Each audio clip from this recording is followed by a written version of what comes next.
If you have not already installed Respondus LockDown Browser, then click on the link to install the program. Otherwise, begin by clicking on Launch Respondus LockDown Browser.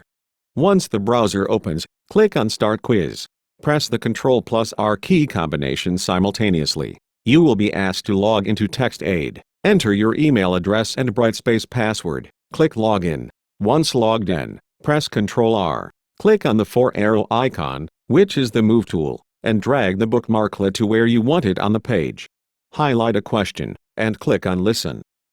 If you get an error, then click on the question mark and log in again. You will need to accept the cookies pop-up question. After clicking Login, close the pop-up window by clicking on the X in the upper right corner of the window. Highlight a question, and click on Listen. Today is Friday the 13th. Question 1 options. True. False. Keep repeating the process of highlighting the question, clicking on Listen, and selecting your answer. Once you have completed the quiz, click Submit Quiz. Click Submit Quiz again.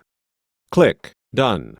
To exit the Respondus LockDown Browser, click the X in the upper right corner on the browser. Click Yes to confirm that you want to exit the browser, and then click Done. You are now on the quiz screen in Brightspace, and can continue with your lessons.